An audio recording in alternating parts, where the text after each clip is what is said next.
Muchas gracias, Edwin. Bueno, eh, bien, precisamente tenemos que hablar de teoría del delito, y es el preámbulo del tema a tratar, pues mm, todos los tipos penales de la parte especial, para ser interpretados, para ser aplicados por los denominados operadores jurídicos o operadores jurisdiccionales, principalmente los jueces, que son quienes administran justicia y son los que conocen o debieran conocer el derecho, y asimismo los fiscales, los abogados de las partes, defensa, el abogado de la parte civil o actor civil. Se hace necesario que apliquen la teoría del delito, porque de esa manera podremos nosotros verificar si los hechos que son materia de un proceso o de una imputación constituyen constituyen delito. Eso es muy importante. Por estos días, por ejemplo, se habla,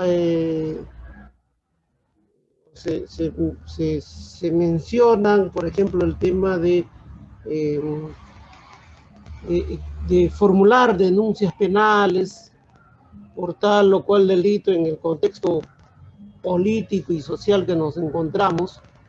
Entonces tendrán que quienes hacen denuncias de parte, las fiscalías que van a calificar, hacer un ejercicio y verificar, aplicar la teoría del delito. El artículo 11 del Código Penal establece de manera muy lacónica y concreta de que son delitos y faltas las acciones u omisiones dolosas o culposas penadas por la ley. Este concepto formal nada nos dice sobre los elementos que debe contener una conducta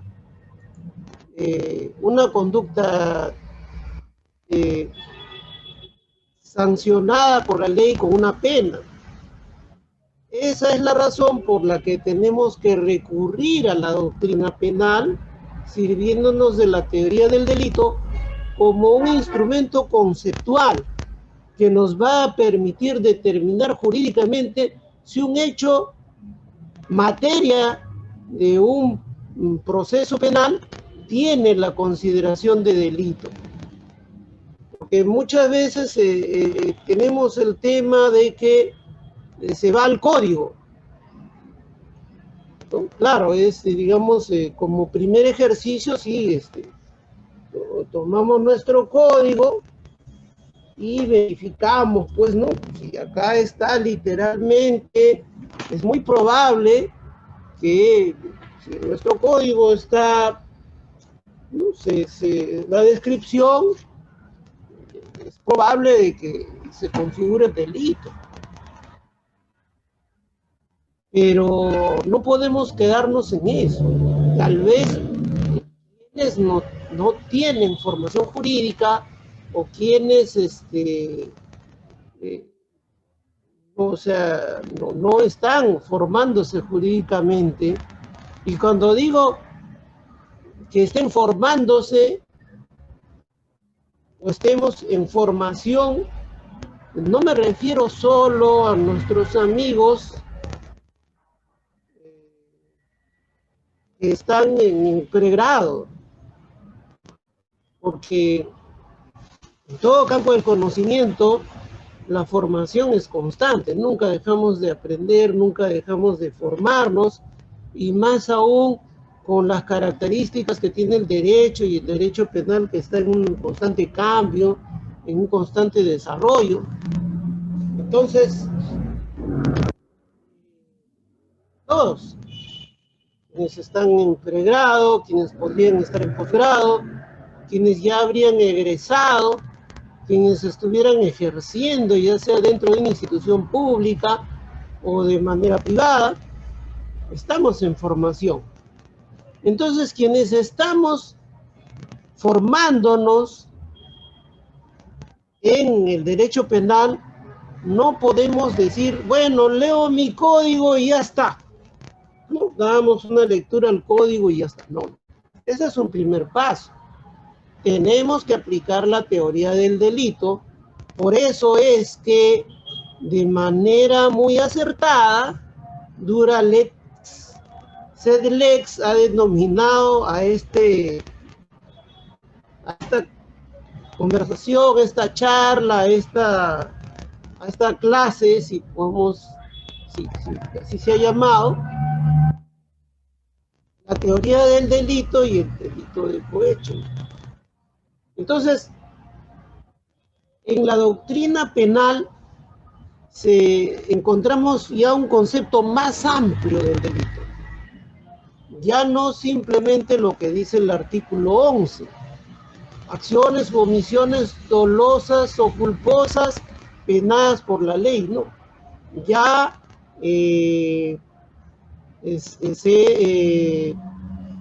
se plantea o hay unanimidad en que el delito es definido en la doctrina como una acción u omisión típica, antijurídica y culpable, cuya comisión trae como consecuencia necesaria la aplicación de una sanción reflejada en una pena o una medida de seguridad.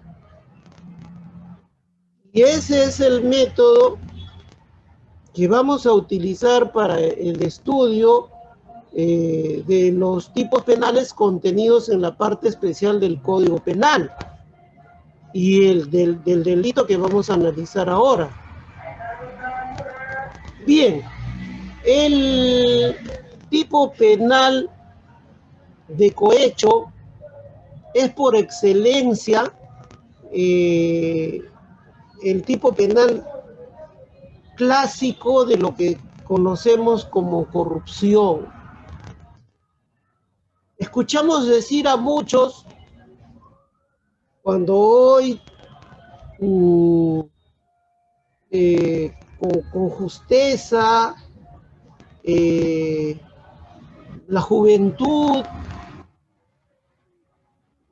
en la juventud, en la población en general hay un despertar, hay un reaccionar y dicen, bueno, basta de corrupción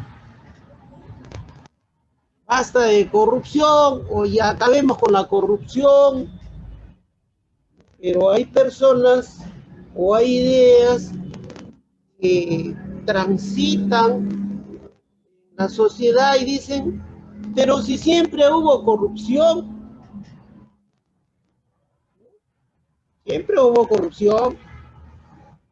entonces, e incluso dicen, la corrupción nunca se va a acabar. ¿No? O sea, importante tema, ¿no? Importante tema, ¿no? Aunque es aparentemente son expresiones dentro del vulgo, aparentemente no científicas, pero sí tienen su nivel de discusión en la academia. Entonces, si se dice siempre hubo corrupción, o sea, en el pasado hubo corrupción, entonces tendremos que ir a una ciencia auxiliar del derecho, ¿no? Que es la historia del derecho, una ciencia integrante del derecho. Y justamente Abanto Vázquez nos hace referencia a que en Roma se registraba la figura del cohecho, de la corrupción. ¿no? Pero que al inicio se confundía esta figura con la concusión y solamente se imponía como sanción devolver el doble de lo recibido. Luego ya se clarifica y se considera muy grave, incluso en la ley de las 12 tablas se establece la pena de muerte para los magistrados que incurrieran en el cohecho, ¿no? El cohecho es el soborno, ¿no? Ahora, importante, ¿no? Porque la ley, recordemos que la ley de las 12 tablas se va a ser un subproducto de un conflicto social. Hay quienes dicen que el derecho es una ciencia pura, una teoría pura. Siguen al profesor austríaco Hans Kelsen y dicen no tiene por qué contaminarse con los hechos sociales, ¿no? No estoy de acuerdo y estoy con quienes discrepan y piensan que el desarrollo del derecho es producto del desarrollo de la sociedad. Y la ley de las 12 tablas que estamos mencionando es una muestra de eso. La ley de las 12 tablas fue producto del conflicto entre patricios y plebeyos. Una lucha enconada de clases sociales en Roma. Plebeyos reclaman tener derechos, reclaman también acceder a los beneficios de la bonanza que estaba alcanzando Roma, producto de su expansión y especialmente de su victoria en las guerras púnicas contra el imperio cartaginés. Los patricios habían monopolizado eso, habían monopolizado los beneficios y proferían, discursiaban de que todo estaba bien, ¿no? De que los plebeyos no tenían por qué quejarse, ¿no? Si lo trasladamos tal vez a los tecnócratas de la economía actual, dirían que Roma estaba con sus cifras en azul y que esa bonanza había traído la reducción de la pobreza. Pero eso no lo sentían los plebeyos. Y es por eso que inician toda una escalada de protestas que se inician con la rebelión del Monte Sacro. Estos violentos enfrentamientos, manifestaciones públicas, protestas sociales, llamaríamos hoy, llevó a que se produzca un acuerdo, una concordancia entre los plebeyos que no tenían acceso a las magistraturas y los patricios que no solo venían monopolizando los beneficios económicos de Roma, sino también las magistraturas. Y ahí se da la ley de las 12 tablas. Entonces, esta bonanza económica le trajo a Roma, además, pues, la corrupción. La corrupción. Entonces, es ahí donde los plebeyos logran que los magistrados, patricios, que eran intocables, puedan ser sancionados incluso con la pena de muerte. Entonces,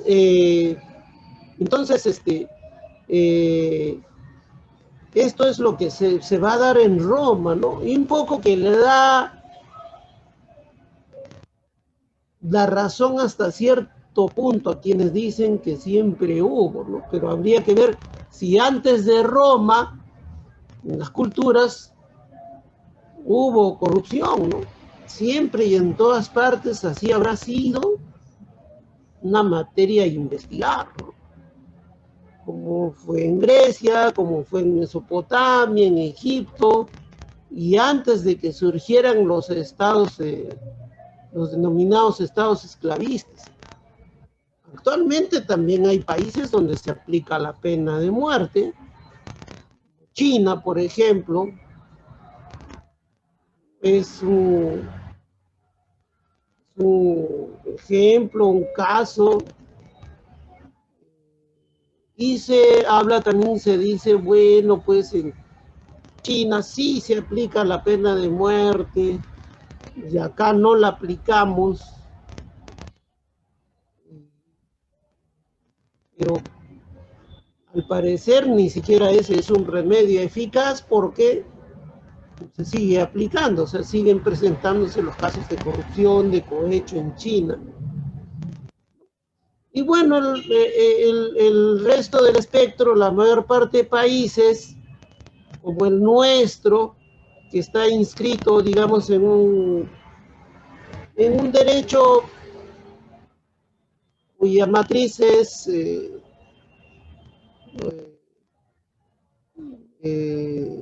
la Europa continental, con especial influencia suiza, española, alemana, es lo que se aplica acá, ¿no?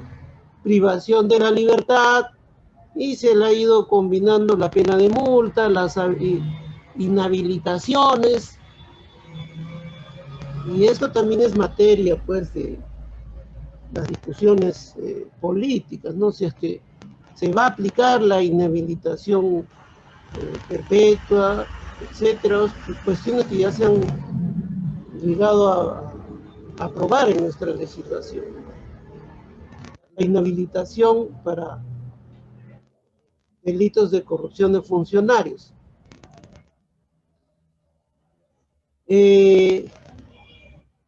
Bueno,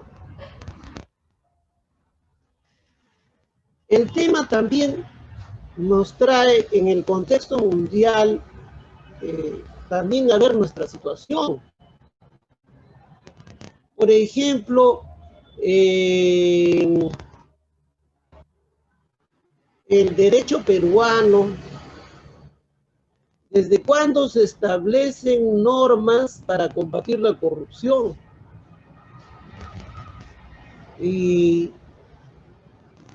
de lo que sabemos es que las primeras normas punitivas contra la corrupción, bueno, administrativas y punitivas, que era lo que mezclaba una especie de derecho contravencional, que era lo que aplicaba, se aplicaba acá en el Perú, ¿no? Las ordenanzas del virrey Toledo. Ahí se establecen varias normas, sanciones por corrupción, y se menciona ahí, se mencionan conductas que se venían dando. Se menciona una justificación, por ejemplo, para las reducciones indígenas o para los pueblos de indios, ¿no? El virrey Toledo dice que los jueces españoles, los abogados que venían a estas tierras, les pedían a los indios que no, o los indígenas, que no se presentaran a hacer ningún tipo de reclamación, ni nada, mientras no se acercasen pues con una gallina, con un cuye. Bueno, parece que fuera algo reciente, ¿no? Lo actual, pero así era, y el virrey Toledo lo menciona, ¿no? Que lo habían acostumbrado, y habían acostumbrado a condicionar a eso los indígenas. Pero la historia del Perú o la historia de estas tierras no empieza ni con el virrey Toledo, ni con el virreinato, ni con la llegada de los españoles. Según las crónicas, tanto de españoles como de mestizos, el caso de Garcilaso de la Vega, o como de indígenas como Guamán Poma de Ayala, y ninguno de los españoles refiere de que en el incanato haya existido el fenómeno de la corrupción. Entonces ya ahí nos entran las dudas de que si siempre, o sea, siempre existió corrupción. Entonces tendrían que demostrarme que con alguna evidencia, ¿no? Y la evidencia más cercana que se tiene para la historia son las crónicas. Y no se encuentra. No se encuentra. O sea, esto, en ese aspecto, las fuentes son favorables a que en el tiempo prehispánico no habría existido corrupción. Ahora, no, con eso no vamos a predicar un etnocentrismo, ¿no? Y decir que pues somos el único pueblo que ha sido así, ¿no? Hay otras culturas en las que no se va no se va a registrar esto, y que sería muy amplio, y sobre todo de los historiadores del derecho y los de los historiadores del fenómeno de la corrupción, que no es solamente un problema jurídico, sino un problema social que le han entregado o que le han trasladado al derecho penal para contenerlo, si no es para resolverlo, ¿no? Entonces, si no está plenamente demostrado que siempre hubo corrupción, o sea, ha habido algún estadio histórico en que no existió corrupción. En muchos lugares del mundo, entre ellos en el territorio andino. Entonces eso también nos hace dudar de que siempre va a haber corrupción o que nunca se va a acabar con la corrupción. Ahora, la corrupción en la actualidad es la misma de hace 30 años, es la misma corrupción del siglo XX, la misma corrupción del siglo XIX. No, no es lo mismo. Se dice es lo mismo. Mira, por ejemplo, ¿no? El ejemplo clásico, tal vez no profundiza en los temas, dicen Mariano Ignacio Prado, un corrupto, pues, ¿no? Entonces se fue con el dinero, diciendo que iba a comprar las armas. Entonces, siempre hubo, pues, entonces seguimos igual. Entonces, el actual fenómeno, entonces, de corrupción, es lo mismo. Pero en la actualidad se vive la tan mentada globalización. Entonces, la corrupción se ha globalizado y se ha sofisticado. Se ha globalizado y se ha sofisticado. Entonces, no es erróneo decir que es lo mismo. Rojas Vargas registra esto y dice: el fenómeno de la corrupción se ha convertido en un problema mundial de implicancias múltiples, tanto para la economía de las naciones, las reglas de la convivencia social, los estilos de conducción política y prácticas funcionales, como para la moral de los pueblos. Claro, esto ha avasallado, por ejemplo, se habla mucho, digamos, desde Occidente, con su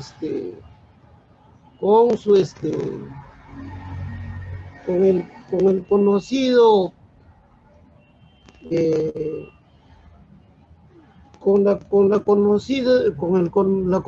el conocido criterio de una supuesta superioridad cultural, se difunde y se transmite como que los países de cultura islámica son los más atrasados, generalizando. Seguramente deben tener aspectos, y tienen de hecho aspectos muy atrasados. Pero en el tema de la proscripción de la corrupción, digamos, hay en esos pueblos una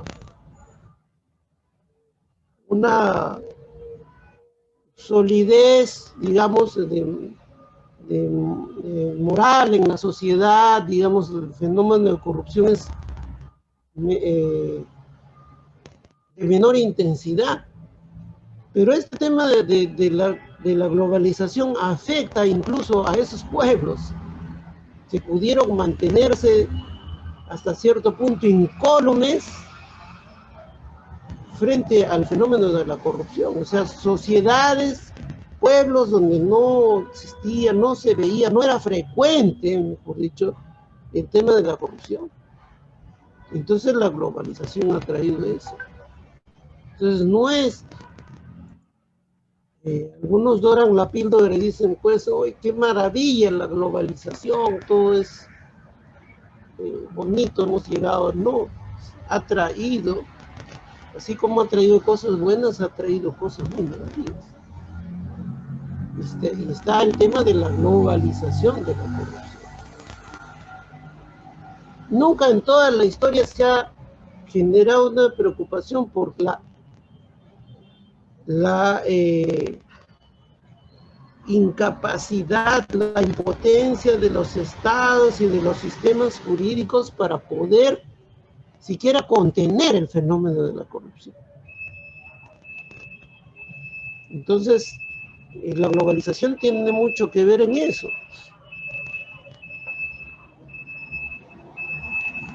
De Rojas Vargas sigue, dice, tal súbita irrupción a los escenarios del protagonismo mundial ha coincidido, o más bien ha sido posibilitado por los efectos de las globalizaciones de la economía, las comunicaciones y la mundialización de la cultura, que incluso ha permitido cohesionar los rasgos comunes de tal fenómeno en lo que se ha dado en denominar la cultura de la corrupción, anticultura extendida por todos los confines del planeta, con prescindencia del régimen político, la formación económica social que se trata. Entonces, la globalización no solo es económica, hay un desarrollo se han globalizado las comunicaciones. Y a través de eso se ha mundializado la cultura. Pero habría que ver si esa mundialización de la cultura ha sido de manera complementaria entre todas las culturas, equitativa, proporcional, selectiva de lo que puede servir, o nos han convertido a la mayoría de las sociedades en receptores de una supuesta cultura única, una cultura de la globalización. Porque en esa cultura mundializada y globalizada, qué aspectos, por ejemplo, de nuestra cultura andino, hispana, mestiza, que tenemos acá en el Perú, se han tomado. ¿Qué? Entonces, mal. Y eso también tiene que ver con el tema, ¿no?, de la cultura de la corrupción, porque la sofisticación de la corrupción se va a dar especialmente en los países que son los depositarios de las mayores bonanzas económicas de esta globalización. Por mucho que se nos transmita en documentales o en películas o artículos periodísticos de que la corrupción es problema de los latinoamericanos, de los africanos, porque así así lo pintan. Pero la corrupción es esencialmente un problema de primer mundo, ¿no? ¿Por qué, por qué, por qué hay, eh, por qué se operan ahí principalmente los cambios legislativos? Vienen de allí, de las naciones más desarrolladas, y se trasladan a los confines nuestros. Entonces, hay varios mitos en este tema de la corrupción, varios mitos a ser eh, revertidos, y confiamos en la intrépida capacidad investigativa de nuestros jóvenes investigadores para que develen ese tipo de falacias, ¿no? O sea, que la corrupción es tema de latinoamericanos o la corrupción es tema de africanos.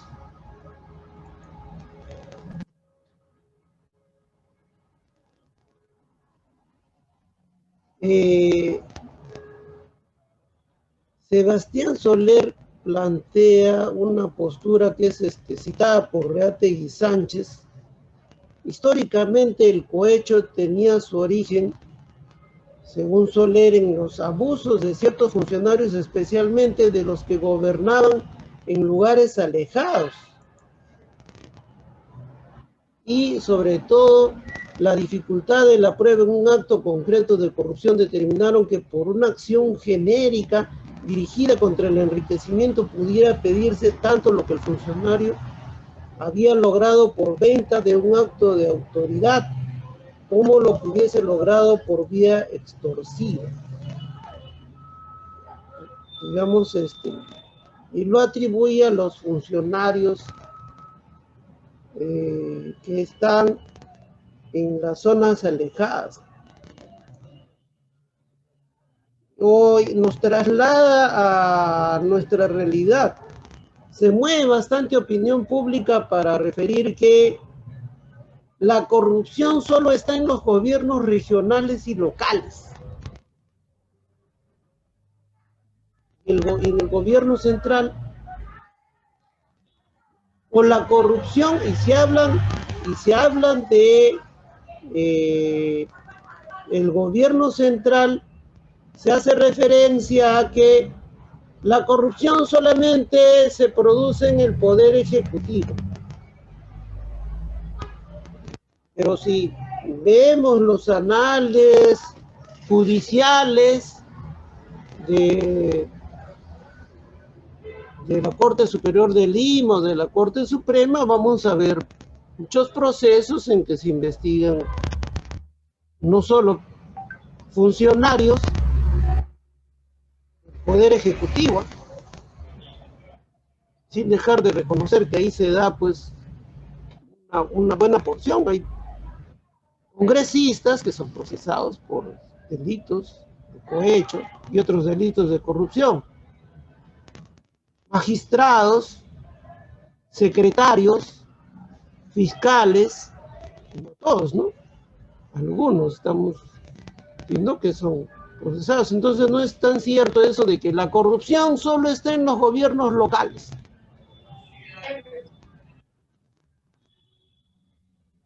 Bien, entonces ya entramos ya en la materia en sí.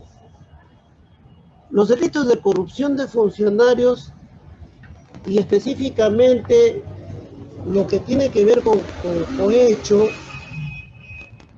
hay una variedad de tipologías. En el Código de 1924, estos delitos de cohecho se veían en un solo artículo. Bastaba un solo artículo para poder punitivizar estas conductas. pero nuestro actual código y con todas sus modificaciones, esto se ha subdividido en aproximadamente 11 conductas.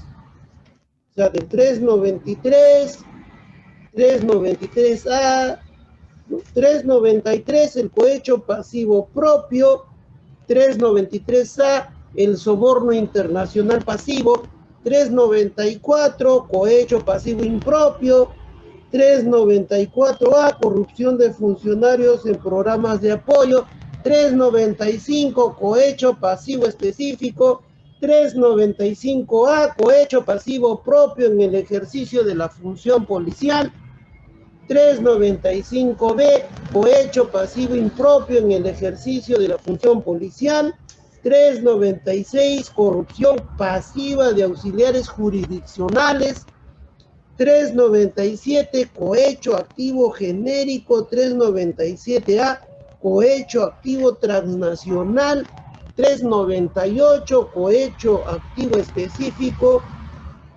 398A, cohecho activo en el ámbito de la función policial, 399, negociación incompatible. Bueno, ya ahí estamos entrando a otro tipo penal. Entonces, hasta el 398A tenemos varias tipologías que tienen que ver con cohecho. En todas ellas, hoy vamos a tratar, vamos por lo amplio del tema, vamos a poder tratar el cohecho pasivo propio.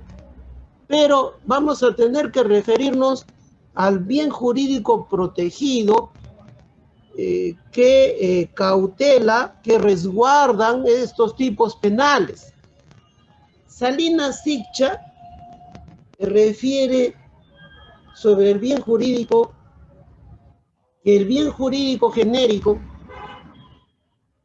es el correcto y normal funcionamiento de la administración pública.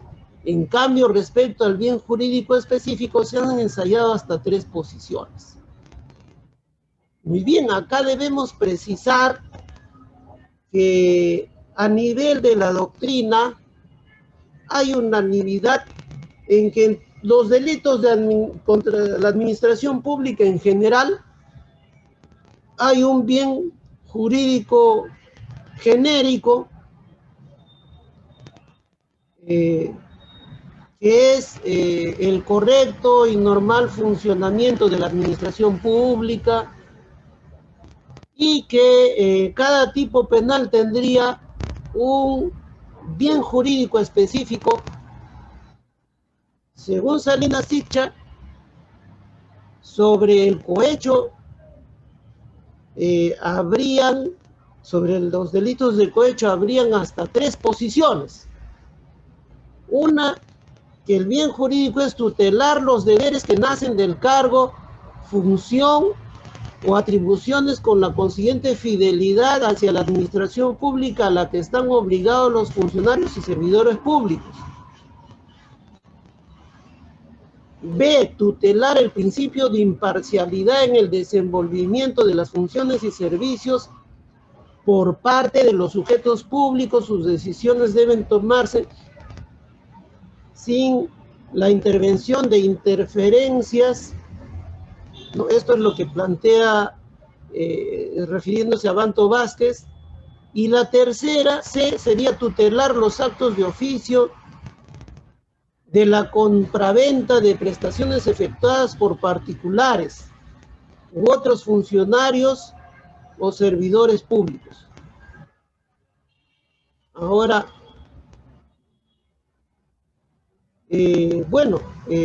Salinas Siccha refiere de que él asume una posición que engloba a estas 3 posiciones, ¿no?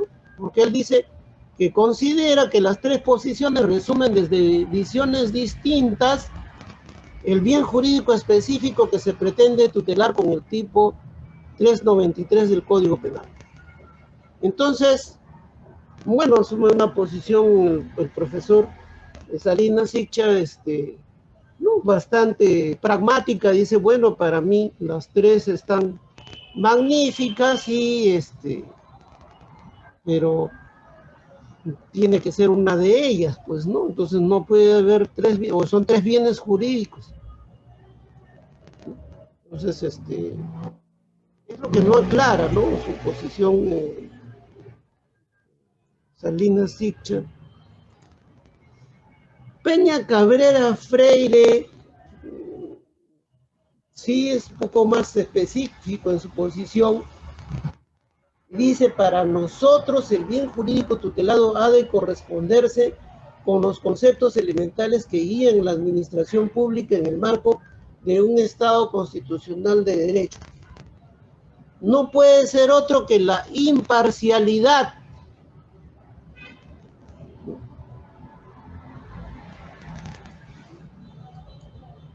La imparcialidad, dice, objetiva, estricta,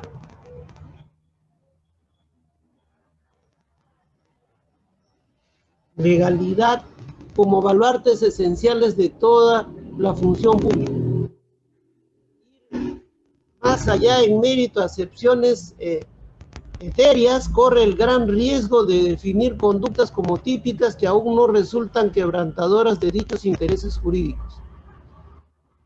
Así, en la doctrina española, cuando se expone que la ratio incriminadora en estas conductas debería cifrarse en el respeto a la imparcialidad u objetividad en el desempeño de la actividad pública como una de las condiciones esenciales para su funcionamiento.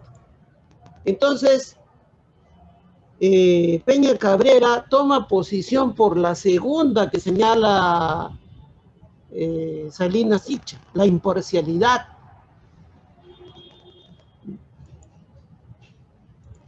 Ahora, ¿qué nos dice nuestra jurisprudencia? La jurisprudencia ha sentado posición y señala, por ejemplo, en el recurso de la Corte Suprema, el recurso de nulidad 1406-2007, que el bien jurídico en esta clase de delitos es preservar la regularidad e imparcialidad en la correcta administración de justicia en los ámbitos jurisdiccionales o administrativos. Entonces, ahí nuevamente se toma posición ya en el ámbito de las jurisdiccional por la imparcialidad y regularidad, similar a lo asumido por Peña Cabrera. Imparcialidad objetiva.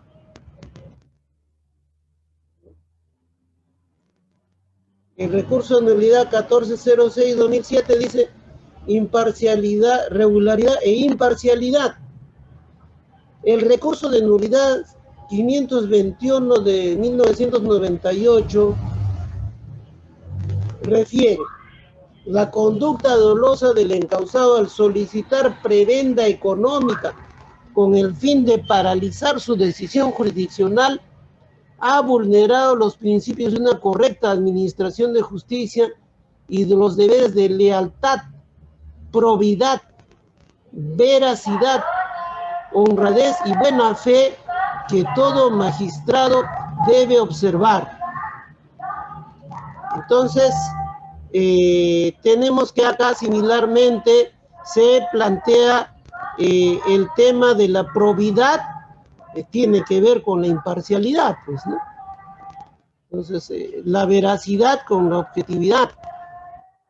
Entonces, vemos que en realidad, desde nuestro punto de vista, no es sino el bien jurídico protegido, el correcto ejercicio,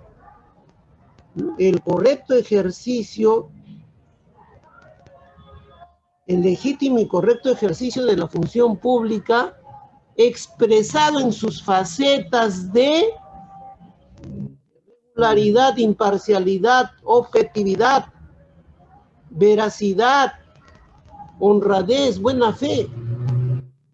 Parece que o es nuestro modesto punto de vista, ¿no?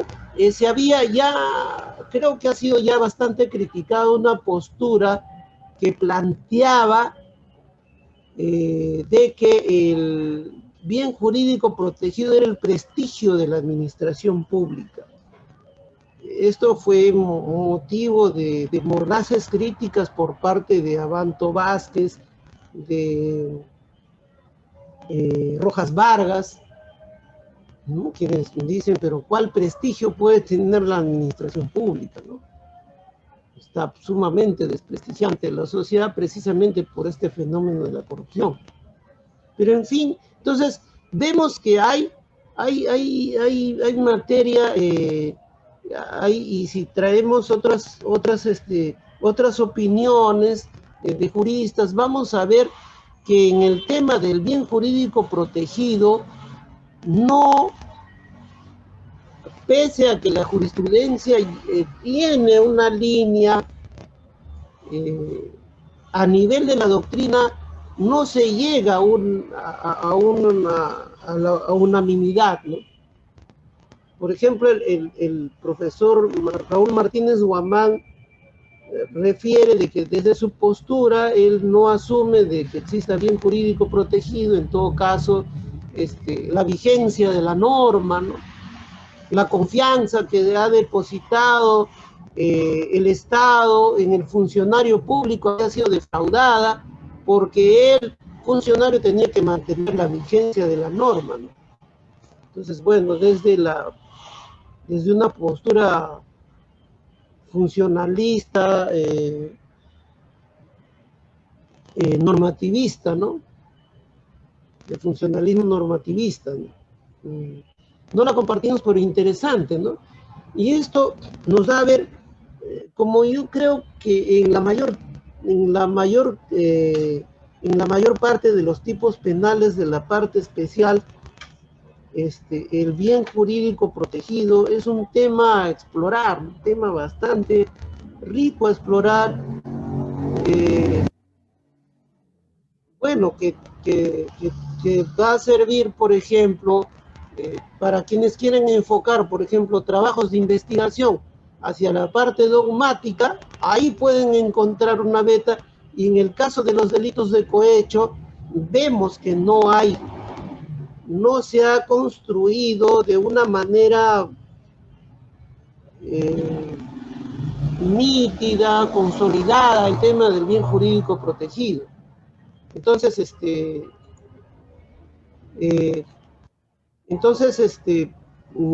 si a alguien le interesa hacer una tesis, un trabajo de investigación desde la dogmática penal, bien podría entrar a investigar todo este debate que hay acerca del bien jurídico protegido, ¿no?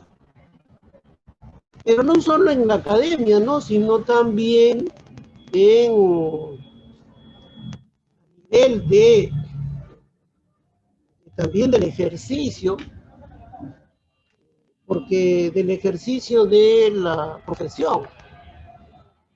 Porque se observa operadores jurídicos que tampoco tienen, que a nivel de operadores jurídicos también hay muchos que no tienen claro el bien jurídico protegido. El bien jurídico protegido resulta ser una eficaz herramienta de defensa, ¿no? Porque muchas veces en los procesos judiciales se evade el debate acerca del bien jurídico protegido, ¿no? Se habla de los hechos, se cita el código, pero no se analiza o no se ve si realmente el bien jurídico protegido, que es materia del proceso, del delito que se imputa en el proceso, ha sido realmente lesionado o ha sido realmente puesto en peligro. Se evade muchas veces ese análisis, ¿no? Y a veces eso resulta perjudicando la defensa del imputado, cuando no, también puede generar impunidad. Entonces,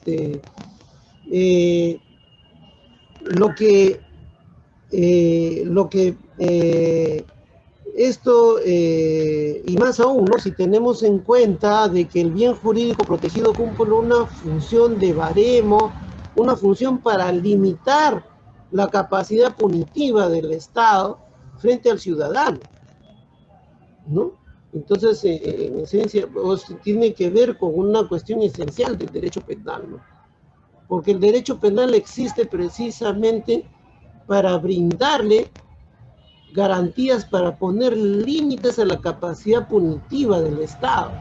Porque si no, no tiene razón de ser, no tiene razón de existir, no serviría de nada la existencia de un código, ¿no? Entonces, si no va el derecho penal a servir para limitar la capacidad criminalizadora y punitiva del Estado, entonces no tiene razón de existir. Ya no usamos códigos y ya pues volvemos al derecho penal del antiguo régimen, ¿no? Antes, ¿no? Si se trata solamente, si se enfoca el derecho penal como un tema de castigo, ¿no? Bien, decíamos de que hoy tenemos un reflejo de cómo se ha complejizado, sofisticado, expandido, prácticamente ha hecho metástasis en la sociedad, en los diferentes estamentos e instituciones del Estado, la corrupción. Son esos 10 artículos en los cuales se habla de diferentes variedades del cohecho. El Código Penal de 1924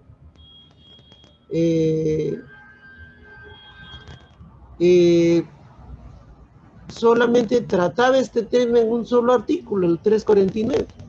Y eso es lo que recuerda Salinas Siccha, ¿no? Cuando refiere que el antecedente más inmediato del artículo 393 que regula los presupuestos delictivos denominados cohecho pasivo propio, sin duda, el artículo 349 del Código Penal derogado de 1924. ¿No? Entonces, que luego sufrió, pues, bueno, modificaciones también, ¿no?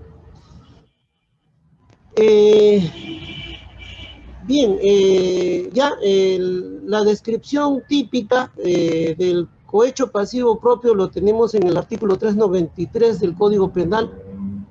El cohecho pasivo propio está en 3 párrafos. Dice: el funcionario servidor público que acepte o reciba donativo, promesa, cualquier otra ventaja o beneficio para realizar u omitir un acto en violación de sus obligaciones, o el que las acepta a consecuencia de haber faltado a ellas, será reprimido con pena privativa de libertad no menor de 5 ni mayor de 8 años, e inhabilitación conforme a los incisos 1 y 2 del artículo 36 del Código Penal, y con 180 a 365 días multa. El segundo párrafo continúa el 393. El funcionario servidor público que solicita directa o indirectamente donativo, promesa o cualquier otra ventaja o beneficio para realizar u omitir un acto en violación de sus obligaciones o a consecuencia de haber faltado a ella, será reprimido con pena privativa de libertad no menor de 6 ni mayor de 8 años, inhabilitación conforme a los incisos 1 y 2 del artículo 36 del Código Penal, y con 365 a 730 días multa. Ojo, diferenciemos. En el primer párrafo dice: el que acepte o reciba donativo, acepte o reciba. En el segundo párrafo ya no es el que acepta, sino el que solicita, directa o indirectamente, puede ser de manera personal o a través de un tercero. Entonces, el primero es que acepta, el segundo solicita. Pero todavía tenemos un tercer párrafo: el funcionario o servidor público que condiciona su conducta funcional derivada del cargo o empleo a la entrega o promesa de donativo o ventaja, será reprimido con pena privativa de libertad no menor de 8 ni mayor de 10 años e inhabilitación conforme a los incisos 1 y 2 del artículo 36 del Código Penal, y con 365 65 a 730 días multa. Muy bien, volvamos al inicio del artículo 393. Cohecho es soborno, lo que popularmente se conoce como coima. Lo que popularmente, ¿no?, se dice, muchas personas, ciudadanos, cuando acuden a las instituciones o están frente a determinado agente estatal, dicen, ¿no?, la frase esta, ¿cómo es la nuez? ¿No es cierto? Entonces, eso es el cohecho. Eso es el cohecho. Entonces, ¿por qué pasivo?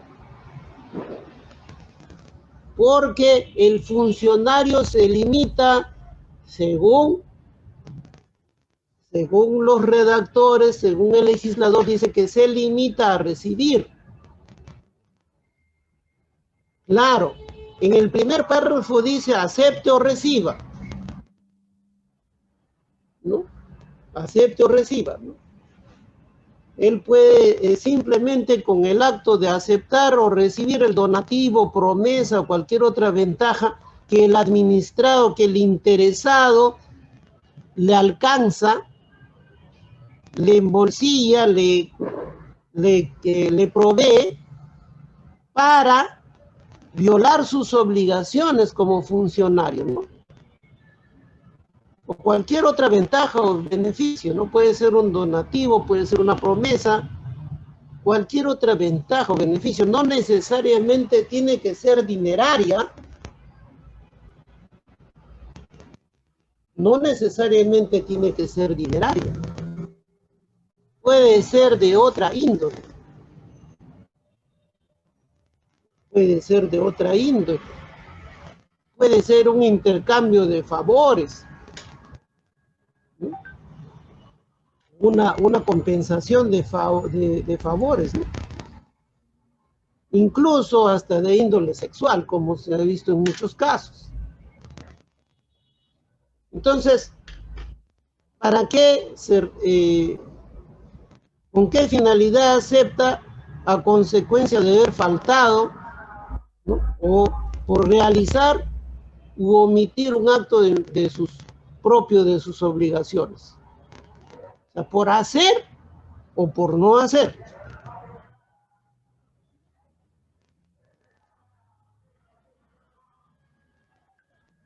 ¿Y por qué propio? Porque en este caso, justamente en este tipo de casos, va a violentar va a vulnerar, va a mellar sus obligaciones que están establecidas en las leyes, reglamentos o incluso resoluciones administrativas.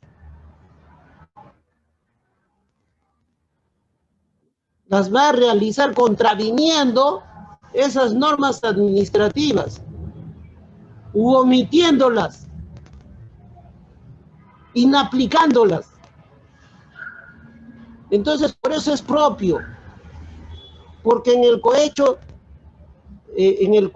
pasivo, en el cohecho impropio, pasivo impropio, lo que el funcionario no viola sus obligaciones, sino que para cumplir, más bien de manera ajustada a sus obligaciones, recibe o acepta donativo, promesa o cualquier otra ventaja o beneficio.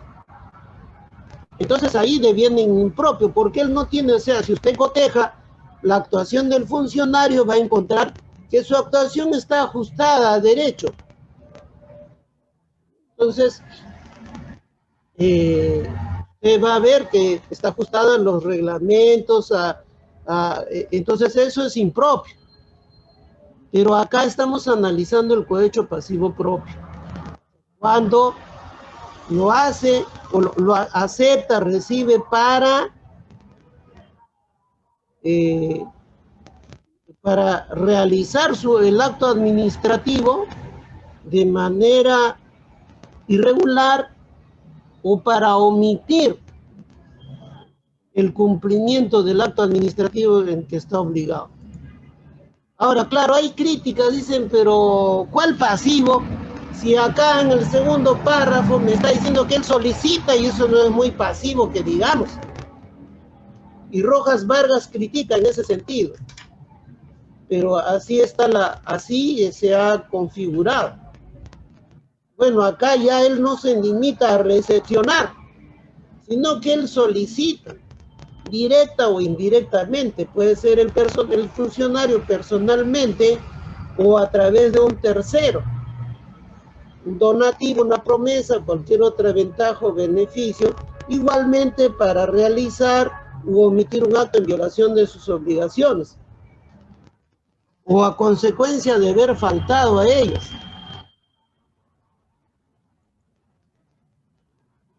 Y tampoco en el tercer párrafo, bueno, también cabe cuestionar si el condicionar su conducta, ¿no? Si el condicionarla está dentro de lo que es pasivo, ¿no?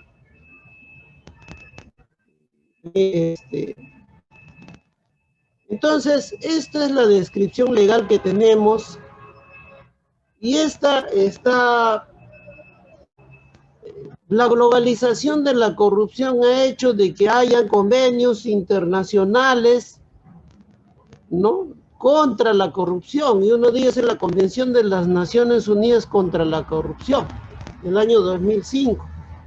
Y precisamente nuestra legislación se ha adecuado a esta convención que en su artículo 15, bueno, que en su artículo 2 establece que todos los países deberán adecuar esa convención a sus propias legislaciones, y eso es lo que ha hecho el Perú como suscribiente de esto, y en la región otro de los países que lo ha suscrito es Argentina. El artículo 15, literal B, dice: la solicitud o aceptación por un funcionario público en forma directa o indirecta de un beneficio indebido que redunde en su propio provecho o en el de otra persona o entidad, con el fin de que dicho funcionario actúe o se abstenga de actuar en el cumplimiento de sus funciones oficiales. Bastante similar, no hay, se ve que hay una concordancia de nuestra legislación nacional con este instrumento de derecho convencional.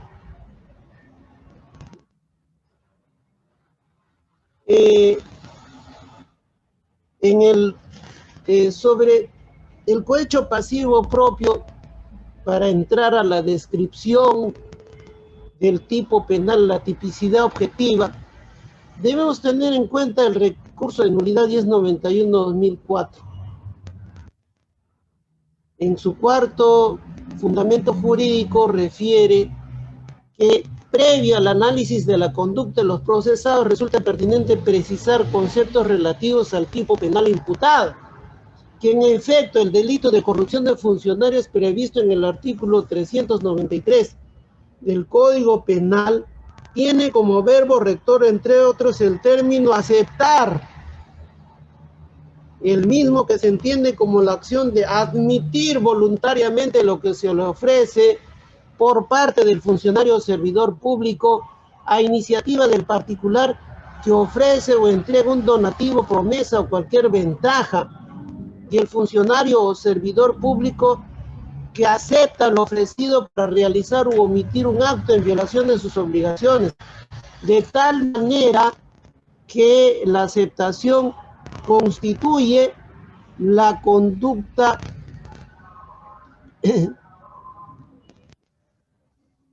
típica de la corrupción pasiva o cohecho pasivo, que es propio del funcionario servidor público por el comportamiento del quien se deja corromper, en tanto que la activa corresponde al extraneus que corrompe a aquel funcionario.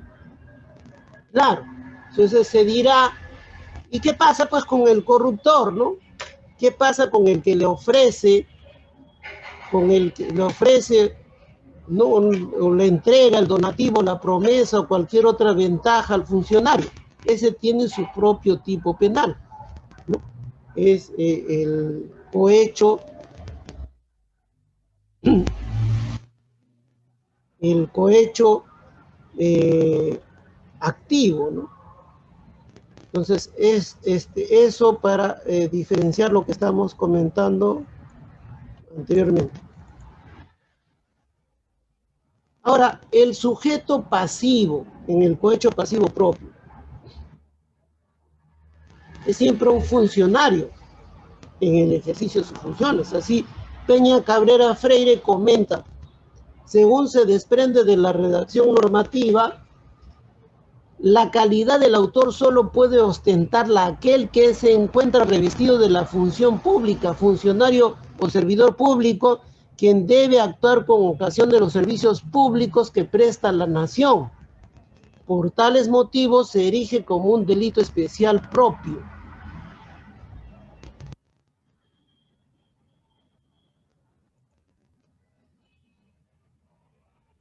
Bien, respecto al sujeto activo en el delito de cohecho pasivo propio, Abanto Vázquez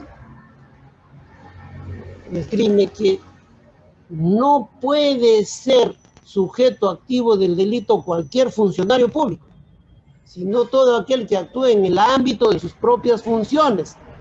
Si se tratara de un funcionario que actúa invadiendo las funciones de otro, habrá usurpación de funciones, pero no el tipo penal que estamos analizando. Una estafa sería posible cuando el particular fue engañado, se le hizo creer que el sujeto activo tenía las funciones que adujo y de ello derivó un perjuicio patrimonial para él. Claro, hay quienes no están de acuerdo con lo que plantea Abanto en esta parte, de que cómo puede haber estafa en el contexto de un soborno, de una coima, de una corrupción, de un acto de corrupción. Claro, el fundamento del profesor Abanto Vázquez es que la estafa tiene como bien jurídico al patrimonio. Entonces, ¿no? Es un tema, ¿no?, muy interesante a debatir, pero lo que sí están de acuerdo todos los autores es que si es que un funcionario invade las funciones de otro, ya lo que se configuraría no sería cohecho pasivo propio, sino la usurpación de funciones. Respecto al sujeto activo, la jurisprudencia también se ha pronunciado, dice así, en el recurso de nulidad 667-2016 Lima.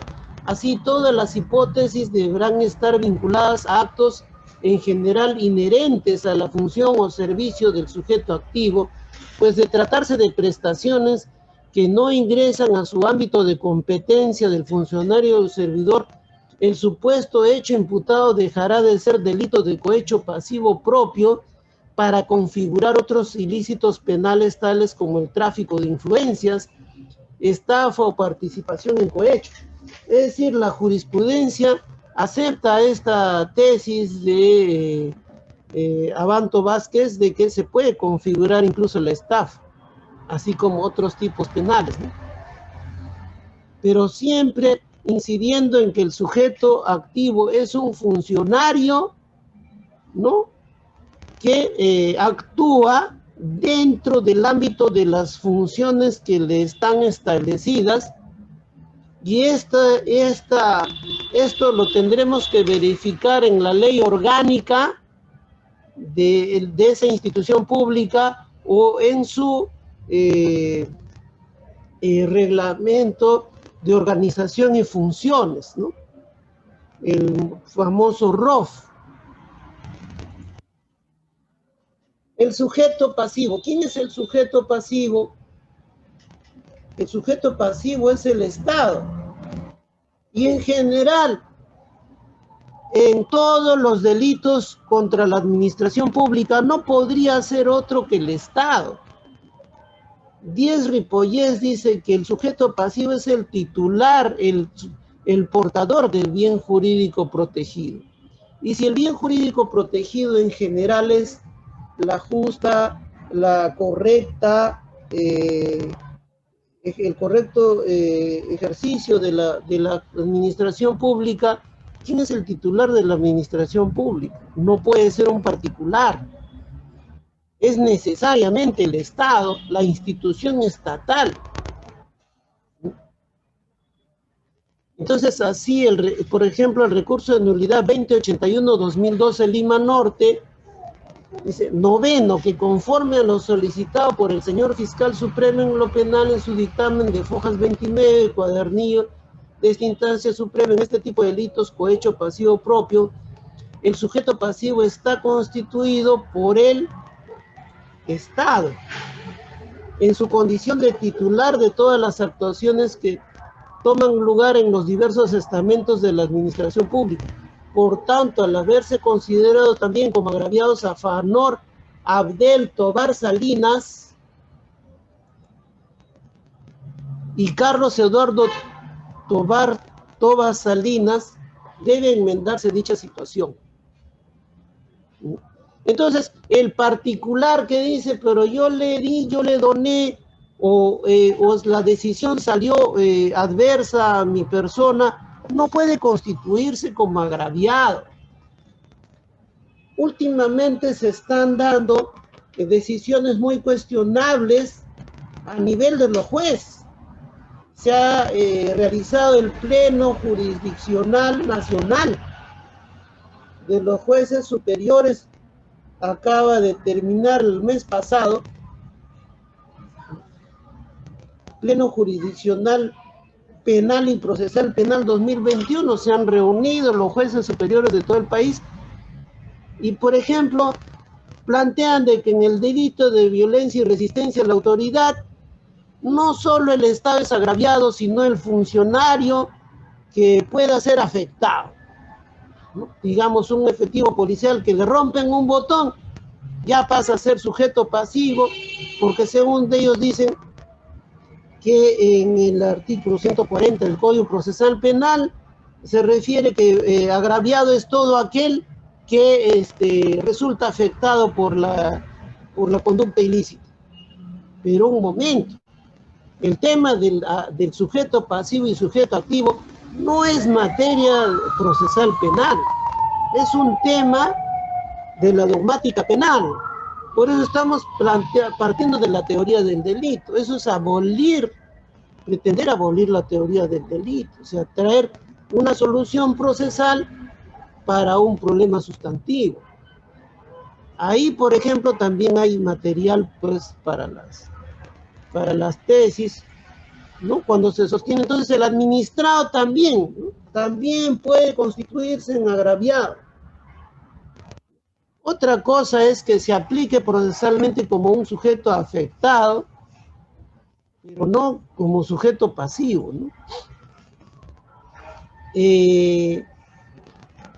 Los comportamientos típicos. Rojas Vargas refiere al respecto, bueno, ya hemos comentado, los comportamientos típicos previstos en el artículo 393 integran tres supuestos de hechos de ilicitud penal. A. Aceptar, recibir o solicitar donativo, promesa, cualquier otra ventaja o beneficio para realizar un acto en violación de sus obligaciones.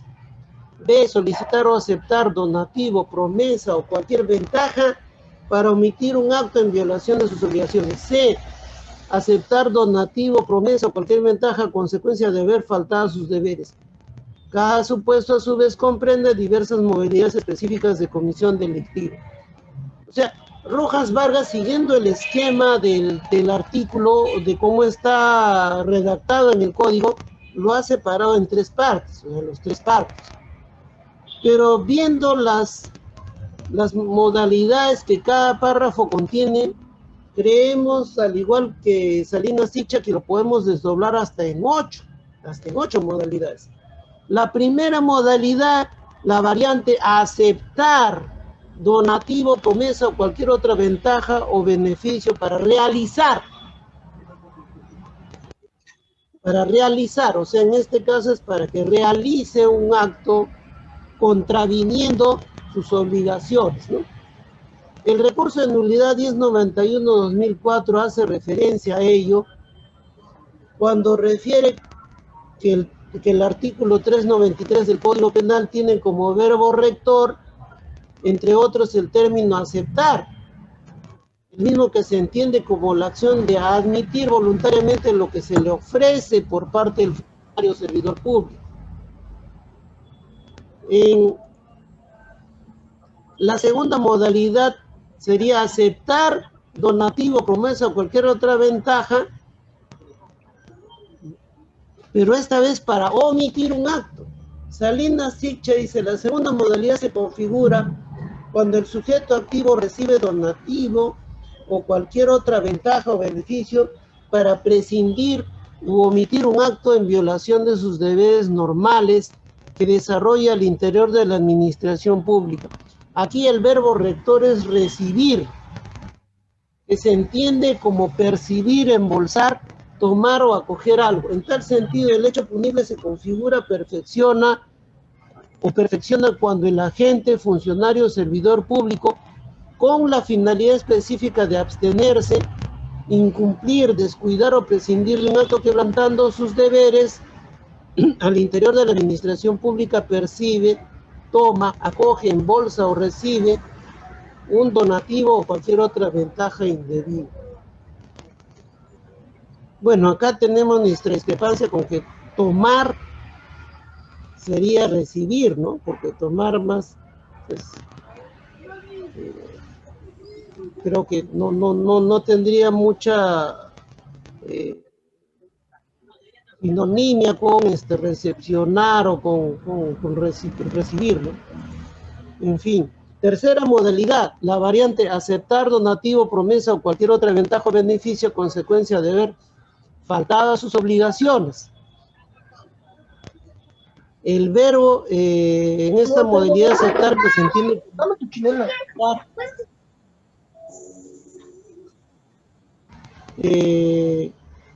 querer, consentir, adoptar algo. En tal sentido, el delito se configura cuando el funcionario o servidor público admite, tolera, consiente, adopta o acepta donativo, promesa o cualquier otra ventaja o beneficio por el hecho de haber faltado a sus deberes funcionales. Esta última parte se materializa cuando el agente, antes de aceptar el donativo, promesa o cualquier otra ventaja, ya ha realizado un acto transgrediendo sus deberes o obligaciones normales previstas en las leyes, ¿no? O sea, ya previamente ha tenido que transgredir sus obligaciones.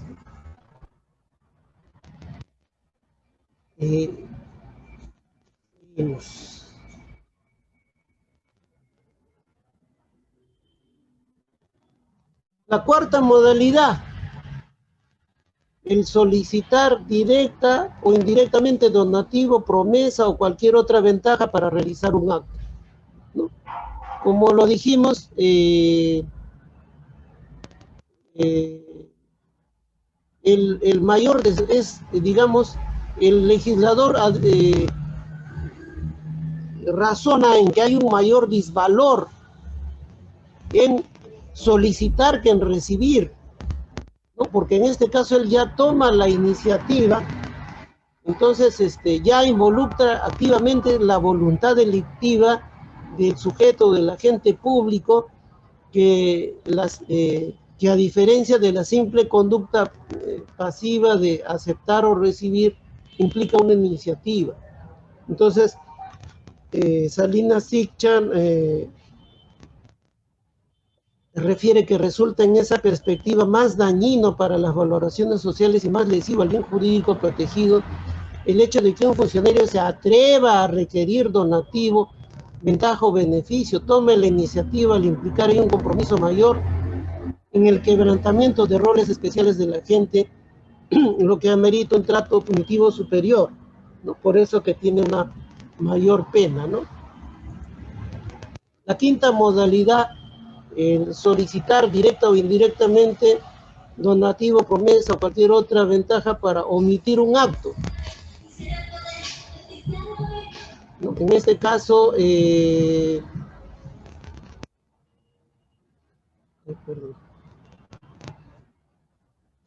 tenemos en la jurisprudencia de la Corte Suprema nos precisa que para la norma sustantiva resulta irrelevante el destino que el sujeto activo pretenda otorgar al dinero obtenido, ¿no?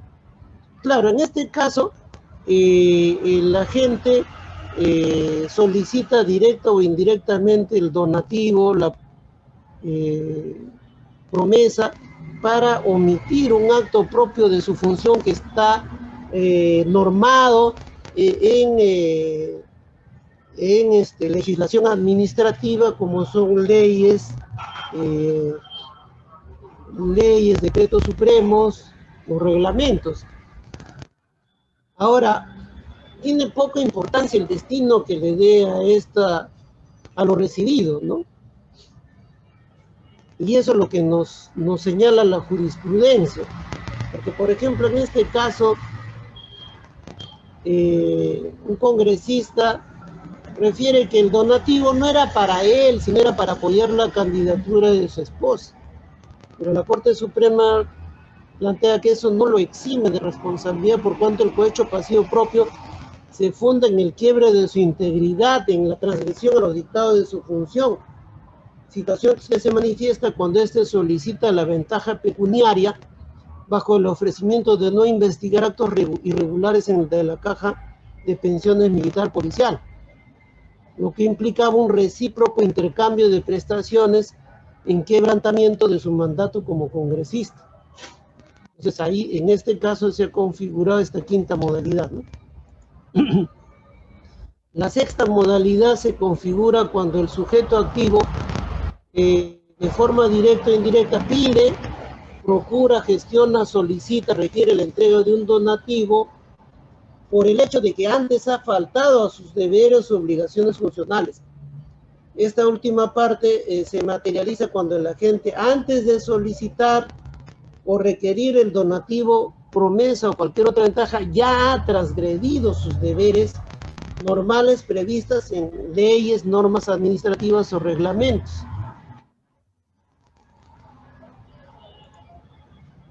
La séptima modalidad condiciona su conducta funcional derivada del cargo a la entrega de donativo. Esto se configura cuando el funcionario o servidor público ante un tercero condiciona su conducta funcional al interior de la administración pública a la entrega de donativo o cualquier otro tipo de ventaja. El agente solicita al tercero que le facilite, otorgue, transfiera, adjudique, entregue un donativo o cualquier otra ventaja a cambio de que aquel realice o omita los deberes que desempeña al interior de la administración. Entonces el agente le va a afirmar al tercero que si no le entrega un donativo, realizará el acto funcional en su perjuicio. Entonces, en la octava modalidad es lo mismo, ¿no? Pero en este caso, lo que él exige es una promesa, ¿no? Es una promesa, ¿no? O sea, que le prometa que le va a entregar el donativo, no que le entregue como en la anterior. Que le va a entregar el donativo o cualquier otra ventaja a cambio de que realice o omita los deberes que desempeña al interior de la administración pública, ¿no? En cuanto a la tipicidad subjetiva, finalmente, es un delito doloso. Martínez Guamán refiere que nos encontramos ante un delito eminentemente doloso, donde lo primordial reside en los deberes de conocimiento, debido a que la participación en determinados ámbitos sociales acarrea deberes de conocimiento de las personas que participan en dicha parcela social. Y pone como ejemplo que uno se rige por la expectativa de que las personas que circulan en el tránsito vehicular conocen el reglamento. Para sociedades tan complejas como la nuestra, en cada parcela social los sujetos que actúan tienen la obligación de conocer unos mínimos para poder actuar de forma eficiente, y más aún las personas que cumplen roles específicos dentro de la sociedad. Médico, taxista, abogado, policía, funcionario, a quienes solo se les puede exigir conocimientos que están dentro de su rol y no más allá de ello, como indica el profesor alemán Michel Pavlik, ¿no? Por consiguiente, la cuestión no puede depender de la valoración del riesgo efectuada por el propio autor. Bueno, a nivel de las sentencias, en cuanto a la tipicidad subjetiva, podemos poner esta sentencia del Juzgado Unipersonal de Lima, que refiere que en cuanto al tipo subjetivo, se requiere que el sujeto activo del delito actúe con dolo. En el presente tipo penal exige que la conducta sea dolosa y una de las características de la imputación subjetiva es la atribución de sentido normativo del conocimiento, por lo que el único conocimiento válido que interesa al derecho penal no es otra cosa que el actuante debía saber, debía conocer en el contexto social de su acción, no lo que sabía o lo que conocía, cuando este es el criterio determinante. La imputación subjetiva completa su contenido como atribución de un sentido normativo al conocimiento configurador del tipo penal. Bien, entonces, hasta acá lo